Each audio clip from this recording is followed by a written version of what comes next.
Welcome student, welcome to MH education lab. আজকে তোমাদের ancient Indian হিস্ট্রির সঙ্গে আমি প্রণব স্যার। তোমরা প্রত্যেকেই দেখছো ইউটিউব চ্যানেলে তোমাদের ক্লাস শুরু হয়ে গিয়েছে এবং কোন কোন সময় কোন কোন টপিকের উপরে ইউটিউব চ্যানেলে ক্লাস হচ্ছে তোমরা দেখতে পাচ্ছ। এবং আমি প্রতি মঙ্গলবার এবং শুক্রবার দিন রাত 8টার সময় 8 PM তোমাদের সঙ্গে থাকছি এবং তোমাদের কোর্সকে আরও মডারেট করার জন্য, আরও বেশি অ্যাডভান্স করার জন্য ফাউন্ডেশন কোর্স এসছে, যেটাতে তোমরা অ্যাডমিশন নিতে পারো। তার মান্থ এবং ভ্যালিডিটি এবং ফিজ সমস্ত স্ট্রাকচার দেওয়া আছে। তুমি ভিডিও ডেসক্রিপশন বক্সে ডিটেল পেয়ে যাবে। এবং তাছাড়াও মক টেস্ট প্রোগ্রাম রয়েছে, এই মক টেস্ট প্রোগ্রামেও তোমরা অংশগ্রহণ করতে পারো। চলো শুরু করি। WBCS ছাড়াও অন্যান্য এক্সামের জন্য অ্যানসিয়েন্ট ইন্ডিয়ান হিস্ট্রির এই বিষয়টা খুবই গুরুত্বপূর্ণ। সঙ্গে প্রণব স্যার। আজকের topic source of ancient Indian history. আসলে ইন্ডিয়ান হিস্ট্রির সোর্স কি? আমরা জানি যে ইন্ডিয়ান হিস্ট্রির সোর্স অনেক কিছু রয়েছে। তার সবথেকে বড় সোর্স রয়েছে লিখিত কাব্যগ্রন্থ, লিখিত গদ্য, লিখিত গল্প আকারে সমাজ বা ধর্ম রাজনীতির আলোচনা। যে সমস্ত বইগুলি রয়েছে, বিভিন্ন লেখক, বিভিন্ন মনীষীরা লিখে গেছেন, তার মূল সোর্স বা উৎস। কিন্তু অ্যানসিয়েন্ট ইন্ডিয়ান হিস্ট্রি যখন নাকি একদম প্রাচীন ভারতের ইতিহাস, প্রথমের দিকে একদমই লেখার কোনো ব্যবস্থা ছিল না। আমরা প্রত্যেকেই জানি যে বেদ দিয়ে আমাদের প্রথম শুরু। তার ফলেই স্বভাবত সেখানের বেদের আগের যুগ বা সিন্ধু সভ্যতা থেকে শুরু করে আরও তৎকালীন সময়সীমা বোঝার জন্য আমাদের বেশ কিছু বিষয়, আরও গুরুত্বপূর্ণ বিষয়ের উপরে নির্ভর করতেই হয়। প্রথমেই হচ্ছে আর্কিওলজিক্যাল এভিডেন্স বা পুরাতাত্ত্বিক যে গবেষণা থেকে পাওয়া বা পুরাতাত্ত্বিক গতভাবে যে প্রমাণ, সেই প্রমাণে কি কি রয়েছে? শিলালিপি রয়েছে, মুদ্রা রয়েছে, এই সমস্ত বিষয় এখান থেকে আমরা পাবো। এবং সেই বিষয় থেকে অনেকটা নয়, শুধু বেশ কিছুটা আমাদের এই অ্যানসিয়েন্ট ইন্ডিয়ান হিস্ট্রির অভিজ্ঞতা আমরা সঞ্চয় করতে পারি এবং ইতিহাসটা পেতে পারি।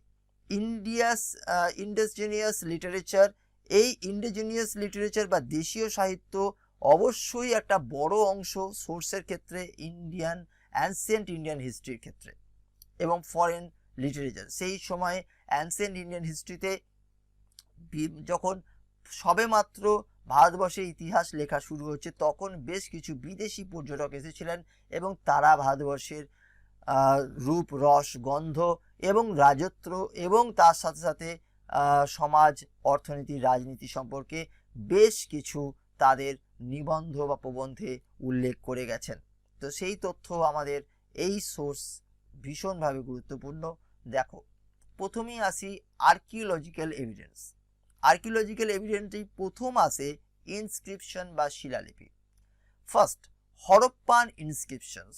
দেখো, এখনো পর্যন্ত এটা অনির্দিষ্টভাবে লেখা হয়েছে। তো সেটা কিভাবে লেখা হয়েছে বা কিভাবে এর শুরু এবং শেষ কোনখান থেকে শুরু করা হবে, সেটা এখনো কিন্তু আমাদের হাতের মুঠোয় আসেনি বা এখান থেকে কোনো তথ্য আমরা পাইনি। যদিও হরপ্পান ইনস্ক্রিপশন আমরা পেয়েছি, কিন্তু তা এখনো অমীমাংসিত বা সঠিকভাবে বুঝে ওঠা হয়নি বা পাঠোদ্ধার হয়নি। নাম্বার 2, নাসিক রুস্তম এবং বোঘাজকই। আর্য সভ্যতার বিকাশ এবং আর্য সভ্যতার সমাজ, অর্থনীতি, ধর্মীয়, রাজনীতি প্রত্যেকটা বিষয়ে এই শিলালিপি দুটি খুবই গুরুত্বপূর্ণ, যা এশিয়া মাইনর থেকে পাওয়া গিয়েছে। Next, Ashokan inscription. আমরা প্রত্যেকে জানি অশোক অনেক শিলালিপি ইনস্ক্রিপশন করেছিলেন, অর্থাৎ খোদাই করেছিলেন পাথরের গায়ে। তার সারা জীবনে যা যা তিনি ঘটনা ঘটেছিল, তার সারা জীবনের, তার ধর্মের প্রচার থেকে শুরু করে যাবতীয় যা কিছু, তিনি কিভাবে চণ্ডাশোক থেকে মহামতি অশোকে পরিণত হন, তার যাবতীয় সমস্ত কিছু তিনি লিপিবদ্ধ করে গিয়েছিলেন তার জনসাধারণ এবং ভবিষ্যতের যারা তার সম্পর্কে জানতে চায় তাদের জন্য। ইনস্ক্রিপশন থেকে এইগুলো কি হয়েছিল? রিটেন হয়েছিল বা লেখা হয়েছিল ব্রাহ্মী লিপি দিয়ে এবং খোরস্টিক স্ক্রিপ্ট। এবং এটা কি ফার্স্ট আইডেন্টিফাই করা হয়েছিল, মানে শিলালিপি প্রথম আইডেন্টিফাই করেছিলেন জেমস প্রিন্সেপ, যিনি আর্কিওলজিক্যাল ডিপার্টমেন্টের একজন স্বনামধন্য অফিসার। তিনি 1837 খ্রিস্টাব্দে এই শিলালিপি পাঠোদ্ধার করেছিলেন। নাসিক প্রশস্তি কি হয়েছিল না, এটা লিখেছিলেন গৌতমী বলশ্রী, তার আত্মীয় বা আপনজন সেই গৌতমী পুত্র সাতকর্ণী, অর্থাৎ যিনি নাকি সাতবাহন বংশের শ্রেষ্ঠ সম্রাট, সেই গৌতমী পুত্র সাতকর্ণীর সম্পর্কে মাতা বলশ্রী, গৌতমী বলশ্রী লিখেছিলেন এই নাসিক প্রশস্তি। ভাবরু ইনস্ক্রিপশনস, এটা অশোকের সম্পর্কে লেখা একটি ইনস্ক্রিপশনস, যেখান থেকে অশোকের বিভিন্ন বিষয় আলোকিত হয় যা গুরুত্বপূর্ণ ভীষণভাবে ইতিহাসে। কোশ্চেন নাম্বার নেক্সট হচ্ছে ইনস্ক্রিপশন নাম্বার 6, হাতি গুম্ফা ইনস্ক্রিপশনস। এটা লেখা হয় কার সম্পর্কে? অবশ্যই কলিঙ্গরাজ খারবেলের সম্পর্কে। কলিঙ্গরাজ খারবেলের গুরুত্বপূর্ণ যে সমস্ত রাজ্য জয় এবং তার জীবনের যাবতীয় ছোটখাটো বিষয়গুলি আমরা জানতে পারি এই কলিঙ্গরাজ খারবেলের হাতি গুম্ফা ইনস্ক্রিপশন থেকে। নাম্বার 7, জুনাগড় ইনস্ক্রিপশন বা জুনাগড় প্রশস্তি। এটা লেখা হয়েছিল কার সম্পর্কে? নাহা মহাক্ষত্রপ রুদ্রদামন অফ শক, অর্থাৎ শক রাজা বা শক রাজ মহাক্ষত্রপ রুদ্রদামনের বিষয় আমরা এই জুনাগড় প্রশস্তি থেকে আমরা জানতে পারি। এছাড়াও রয়েছে আইহোল প্রশস্তি। আমরা প্রত্যেকেই জানি রবি কীর্তির লেখা এবং চালুক্য কিং পুলকেশী টু, দ্বিতীয় পুলকেশী যে সমস্ত রাজ্য জয় এবং তার বিভিন্ন যে সমস্ত অ্যাক্টিভিটি যা কিছু করেছিলেন তিনি, তার সমস্ত কিছুই কিন্তু রবি কীর্তি সুস্পষ্টভাবে আইহোল প্রশস্তিতে উল্লেখ করে গেছেন। Number 9, Khalimpur copper plate. এটা কিন্তু তাম্রপাত্র এবং কলিমপুরে যেহেতু পাওয়া গিয়েছিল তাই কলিমপুর কপার প্লেট বলা হয়। এটা কিন্তু লিখেছিলেন ধর্মপাল এই পাল বংশের শ্রেষ্ঠ সম্রাট, একজন শ্রেষ্ঠ সম্রাট। তিনি কি করেছিলেন? তার সমস্ত জীবনের বিশেষ বিশেষ মুহূর্ত তিনি এই কপার প্লেট বা তাম্রপত্রে উল্লেখ করেছিলেন। কলিমপুরে পাওয়া গিয়েছিল তাই কলিমপুর কপার প্লেট নামে এটি বিখ্যাত। এলাহাবাদ প্রশস্তি, এটি লিখেছিলেন হরিসেন। বিখ্যাত এবং খুব গুরুত্বপূর্ণ একটি প্রশস্তি যা পরীক্ষায় WBCS এর মতো পরীক্ষায় ভীষণভাবে গুরুত্বপূর্ণ। বেশিরভাগ ক্ষেত্রে কোশ্চেন এসেছিল, অনেক প্রিভিয়াস ইয়ার্স কোশ্চেনেও আমরা এর সন্ধান পাই। এটি লিখেছিলেন হরিসেন এবং কার সম্পর্কে লিখেছিলেন না, গুপ্ত সাম্রাজ্যের সর্বশ্রেষ্ঠ সম্রাট, দিগ্বিজয়ী সম্রাট যাকে বলা হয় সেটা হচ্ছে সমুদ্রগুপ্ত, সেই সমুদ্রগুপ্তের সম্পর্কে। Number 11, Mehrauli iron pillar. মেহরৌলিতে পাওয়া গিয়েছিল, দিল্লির মেহরৌলির কাছে একটি লৌহ পিলার বা স্তম্ভ পাওয়া গিয়েছে, তাকে মেহরৌলি আয়রন পিলার বলা হয়। এটা একটা ইনস্ক্রিপশন, এটা রাজা চন্দ্রর সম্পর্কে লেখা হয়েছিল। নাম্বার 12, দেওঘর প্রশস্তি। এই দেওপাড়া প্রশস্তি, এটা দেওপাড়া অর্থাৎ একটা বিখ্যাত জায়গা, সেখানে এই প্রশস্তিটা পাওয়া গিয়েছিল এবং এই প্রশস্তির নাম দেওপাড়া প্রশস্তি। লিখেছিলেন উমাপতি ধর, অর্থাৎ বিজয় সেনের সাম্রাজ্যের উমাপতি ধর, যিনি একজন বিখ্যাত কবি এবং তিনি এই দেওপাড়া প্রশস্তিতে উমাপতি ধর তিনি বিজয় সেন সম্পর্কে এবং সেন বংশের বিভিন্ন দিক আলোকপাত করে গেছেন। এবার যে বিষয়গুলি খুব গুরুত্বপূর্ণ WBCS ছাড়া অন্যান্য পরীক্ষাতেও ভীষণভাবে আসে সেটা হচ্ছে না এপিগ্রাফি। এপিগ্রাফিকে আমরা পরীক্ষায় আসে হোয়াট ইজ এপিগ্রাফি, ভীষণভাবে গুরুত্বপূর্ণ। স্টাডি অফ ইনস্ক্রিপশন পড়ার যে পদ্ধতি তাকে বলা হচ্ছে এপিগ্রাফি। নাম্বার 2 হচ্ছে প্যালেওগ্রাফি বা যাকে বলা হচ্ছে the study of old written uses in inscription and another old records. এই বিষয়গুলো আমাদের পরীক্ষায় খুব আসে, ভীষণভাবে গুরুত্বপূর্ণ, দেখে নেবে। তারপর কয়েন। আমরা প্রত্যেকেই জানি যে শিলালিপির পর কয়েন হচ্ছে আমাদের যে আমরা আর্কিওলজিক্যাল যে এভিডেন্সগুলো বললাম তার মধ্যে অন্যতম। কয়েন্স হচ্ছে ইম্পর্টেন্ট নিউমিস্টিক সোর্স এবং এটা বলে দেয় যে ইন্দো গ্রিক এবং শক পাঠান এবং কুষাণদের রাজবংশ সম্পর্কে বা রাজাদের সম্পর্কে। এই যে ইন্দো গ্রিক এবং শক পাঠান এবং কুষাণ রাজবংশ সম্পর্কে সঠিকভাবে শিলালিপি থেকে অতটাও বেশি পাওয়া যায় না। এখানের কয়েন অর্থাৎ যে মুদ্রা পাওয়া যায় এরা প্রত্যেকেই কিন্তু স্বর্ণ, রৌপ্য এবং তাম্র মুদ্রা প্রচলন করেছিলেন, যার ফলে এদের যে মুদ্রা সেখান থেকে সেই মুদ্রার থেকে সেই রাজবংশের সময়সীমা, রাজবংশের অর্থনৈতিক, রাজনৈতিক, ধর্মীয় সমস্ত বিষয় ওখান থেকে একটা আকার বা ইঙ্গিত পাওয়া যায়। এরপরে যে বিষয়টা সেটা হচ্ছে না নিউমেস্টিক্স। নিউমেস্টিক বা সংখ্যা তাত্ত্বিক বিষয়টা কি না the study of coin, medals and paper money, এর পড়াশোনাকে বলা হয় নিউমেস্টিক। এটাও ভীষণভাবে পরীক্ষায় গুরুত্বপূর্ণ। এরপরে আমরা যেটা আসবো আর্কিওলজিক্যাল মনুমেন্ট। আর্কিওলজিক্যাল মনুমেন্টস বেশ কিছু রয়েছে। The temple and the sculpture display the archaeological and artistic history of Indian from the Gupta period up to recent time. আমরা প্রত্যেকেই জানি গুপ্ত পিরিয়ড থেকে একদম বর্তমান ভারত পর্যন্ত যে ঐতিহ্য, স্থাপত্য, ভাস্কর্য, এর যে শিল্পকলা এবং তার যে মন্দিরের এবং তার যে স্কাল্পচার বা স্থাপত্য, তা এখনো পর্যন্ত স্বনামধন্য এবং সেটা অনেক ইতিহাসের সাক্ষ্য বহন করে। During the Gupta period the large cave, কিছু বড় বড় গুহা ছিল গুপ্ত পিরিয়ডে। সেগুলো কি কি না ছিল অবশ্যই চেতস এবং বিহার। আমরা জানি বিভিন্ন বৌদ্ধ মঠ এবং বৌদ্ধ বিহারকে বলা হতো এবং সেখানে বিভিন্ন বৌদ্ধ ধর্মের বিকাশ, তার থেকে রাজবংশের বিভিন্ন দিক সাক্ষ্য বহন করে চলে। এবং সেটা কি হয়েছে না এটা পাওয়া গিয়েছে কোথায়? ওয়েস্টার্ন ইন্ডিয়ায় এগুলো আজও খনন কার্য করে পাওয়া যাচ্ছে। এরপরে the Kailash temple and the Ellora and Rath Mahabalipuram have been carved out the rock from the outside. ইলোরার কৈলাস মন্দির এবং মহাবলীপুরমের রথগুলি খোদাই করা হয়েছে বাইরে থেকে পাথর এনে।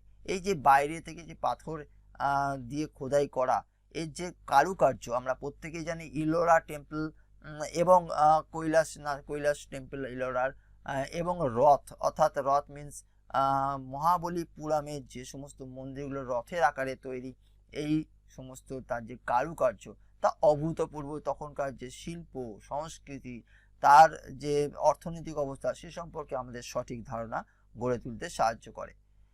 The excavation of the city of Mohenjo-daro and Harappan proved the antiquity of the Indian culture and civilization, which are more than 2000 years old. যে এক্সকেভেশনস রয়েছে মহেঞ্জোদারো এবং হরপ্পা শহরগুলির খনন কার্য প্রাচীনতার যে প্রমাণ দেয়, সেটা কত বছর আগেকার? প্রায় 2000 বছরের পুরনো সভ্যতা সংস্কৃতির প্রমাণ এখানে আমরা পেয়ে থাকি। The historic site such as Kalibangan, Lothal, Dholavira এবং আরেকটি রয়েছে সেটি হচ্ছে না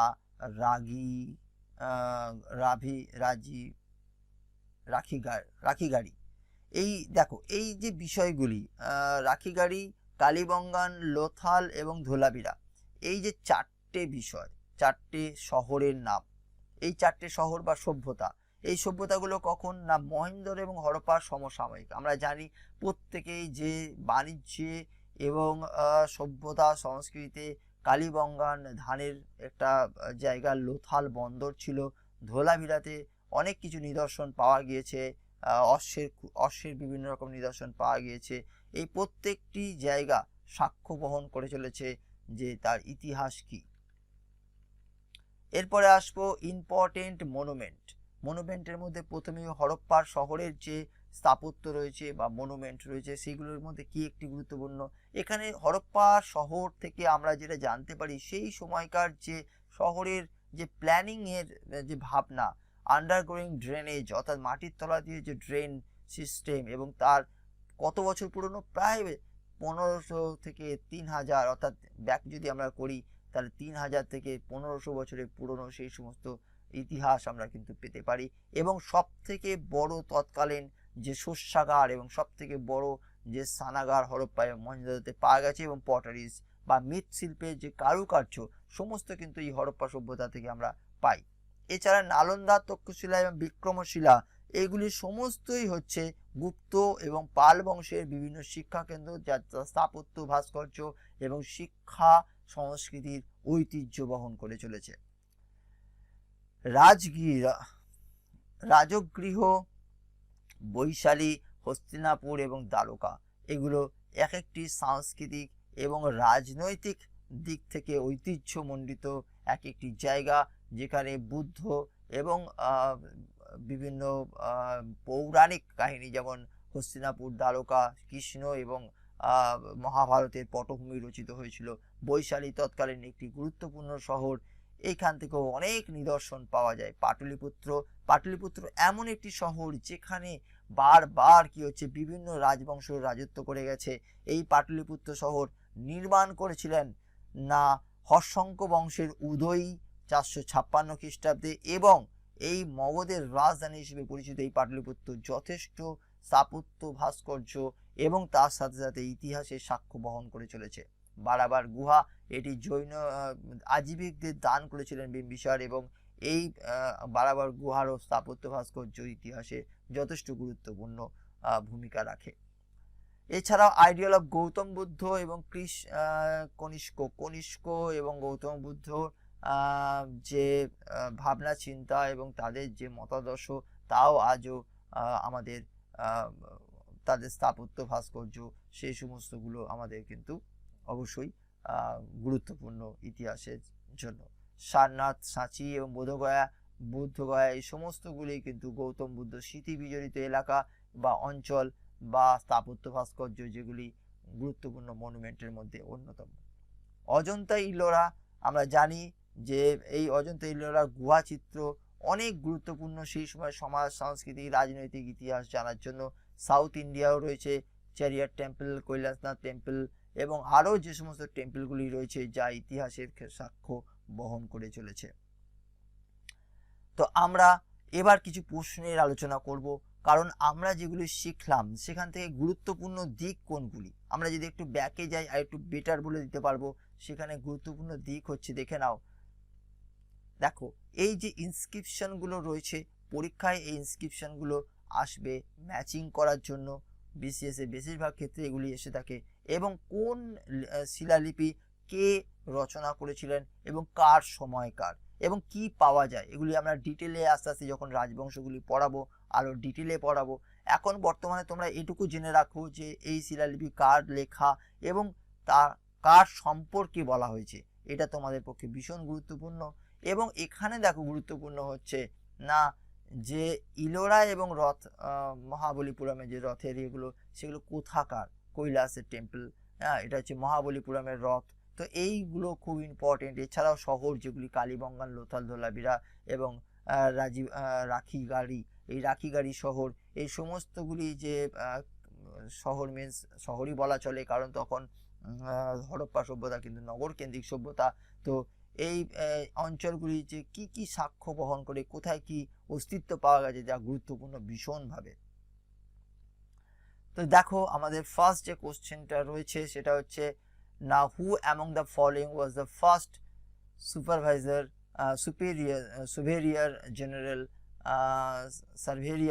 সার্ভেরিয়ার general of archaeological survey of India.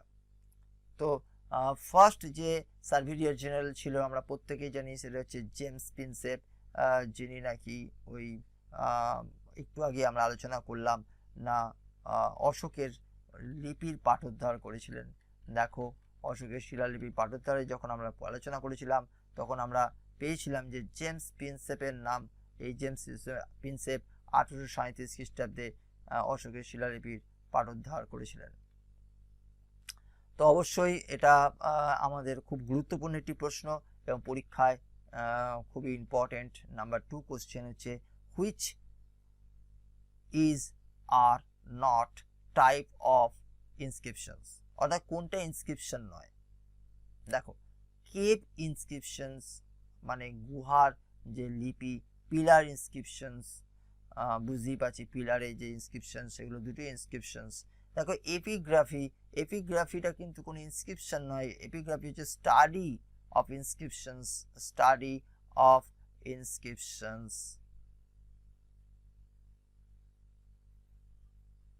তো অতএব আমাদের অপশন সি হয়ে যাবে অল অফ দ্য অ্যাবাভ। এই আনসারটা কিন্তু হলো না। এপিগ্রাফি হচ্ছে স্টাডি অফ ইনস্ক্রিপশনস, এটা নির্দিষ্ট কোনো ইনস্ক্রিপশনস নয়। সো আমাদের আনসার হয়ে গেল অপশন সি। চলে এসো question number 3। Select the correct statements related to the inscriptions. Inscription সম্পর্কে সঠিক যে স্টেটমেন্ট বা বক্তব্য সেটা কি? Number 1, it helps us in obtaining and correct and scientific knowledge of history. অবশ্যই ইতিহাসের যে সমস্ত সঠিক এবং বিজ্ঞানসম্মত জ্ঞান এই বিষয়টি দিয়ে থাকে কে? ইনস্ক্রিপশনস বা শিলালিপি। Number 2, it helps information about the event, developments and the achievement, যা কিছু অর্জন করা হয়েছে, ঘটনা এবং তার যে উন্নতি অফ রুলার অ্যান্ড ডাইনেস্টি, অর্থাৎ রাজবংশ এবং রাজত্বের বা যে রাজা তার যে সমস্ত জীবনের ঘটনা এবং তার যুদ্ধ বিগ্রহ বা সন্ধি যাবতীয় যা কিছু, এবং তার সাথে হচ্ছে ডেভেলপমেন্ট, তার উন্নতি এবং তার অ্যাচিভমেন্ট, তার যে অর্জন, এই সমস্ত বিষয়গুলো কিন্তু উল্লেখ করা থাকে। তাহলে আমরা বুঝতেই পারছি যে দুটো বিষয়ই আমরা কিন্তু ইনস্ক্রিপশন থেকে পেয়ে থাকি, কারণ সেখানে উল্লেখ থাকে এই সমস্ত বিষয় লিপিতে ভাষা দিয়ে লেখা থাকে। তো অতএব আমরা পেয়ে যাব option C for question number 3, both 1 and 2। চলে আসি পরের কোশ্চেন। দেখো, ম্যাচিং। আমরা বলেছিলাম যে যখন আমরা শুরু করেছিলাম তখন আমরা বলেছিলাম যে ম্যাচিং একটি গুরুত্বপূর্ণ বিষয়। এই ম্যাচিং কিন্তু থাকবে পরীক্ষায়। দেখো এখানে বলেছে সমুদ্রগুপ্ত, রুদ্রদামন, খারবেল এবং কিংচন্দ্র। আমরা একটু আগেই পড়েছি কিংচন্দ্র, তার জন্য যে লিপিটা সেটা কি না ডি এর জন্য আমাদের মেহরৌলি আইল্যান্ড পিলার, আমরা একটু আগেই পড়েছি। তারপর দেখো সমুদ্রগুপ্তের জন্য একটু আগেই আমরা পড়েছি, জাস্ট কিছুক্ষণ আগেই পড়েছি মেহরৌলি যেমন কিংচন্দ্রের জন্য ছিল, তেমন সমুদ্রগুপ্তের জন্য ছিল এলাহাবাদ প্রশস্তি বা এলাহাবাদ পিলার। রুদ্রদামনের জন্য জুনাগড় আমরা একটু আগেই পড়েছি, এবং ঠিক একটু আগে আর একটা জিনিস পড়েছি, সেটা হচ্ছে খারবেলের হাতি গুম্ফা লিপি। তার মানে আমরা পরিষ্কার বুঝতে পারলাম যে এর জন্যে অবশ্যই যেটা হবে সেটা হচ্ছে 3, বি এর জন্য অবশ্যই যেটা পাবো সেটা হচ্ছে 2, সি এর জন্য অবশ্যই যেটা আমরা পাবো সেটা হচ্ছে 4 বা 4, এবং ডি এর জন্য আমরা পাবো 1। দেখো এই বিষয়গুলি এই একটি কোশ্চেন থেকে আমরা 4টে পেয়ে গেলাম। এবার দেখো পরীক্ষায় কি আরো রকমের টাইপ থাকে, মিসম্যাচ কোশ্চেন। ধরো এখানে দেখো একটা ম্যাচিং দিয়েই দিয়ে বললো which option does not match according to the Indian history. তাহলে কোন অপশানটা ম্যাচ করছে না, ম্যাচিং করে দিয়ে একটা ডিসম্যাচ বা ম্যাচিং দিল না, যার ফলে কি হচ্ছে অপশান তোমাকে চুজ করতে হয়, সেরকম কোশ্চেনও খুব গুরুত্বপূর্ণ। যেহেতু এটা সবে শুরু করেছি তাই আমরা একটু সহজ প্রশ্ন রেখেছি, আস্তে আস্তে এই প্যাটার্ন কিন্তু আরও স্ট্যান্ডার্ড হবে। আমরা নেক্সট দিন যখন কিন্তু আমরা করাবো তখন এই স্ট্যান্ডার্ড প্যাটার্ন তোমরা খেয়াল করবে। তাহলে আমাদের আনসার হয়ে গেল অপশান সি, এ তে 3, দেখো বি এতে 2, সি এতে হচ্ছে 4 অ্যান্ড ডি এতে হচ্ছে 1। সো আমাদের answer option C for question number 4। চলে এসো question number 5, which among the following is not a correct pair. দেখো নট দিয়ে কোশ্চেন ভীষণভাবে আসে এবং বেশিরভাগ স্টুডেন্টের ভুল হওয়ার জায়গায় কিন্তু এই নট, কারণ স্টুডেন্টরা কিন্তু এই ব্যাপারটা কিন্তু সম্পূর্ণভাবে এড়িয়ে যায়। কোশ্চেনে দেখে নেয় যে কারেক্ট পেয়ার মানেই হচ্ছে কিন্তু নর্মালি পজিটিভ সেন্সে দিয়েছে এবং তার ফলে কিন্তু ভুল হয়ে যায়। তো অবশ্যই দেখে নেবে যে নট আছে।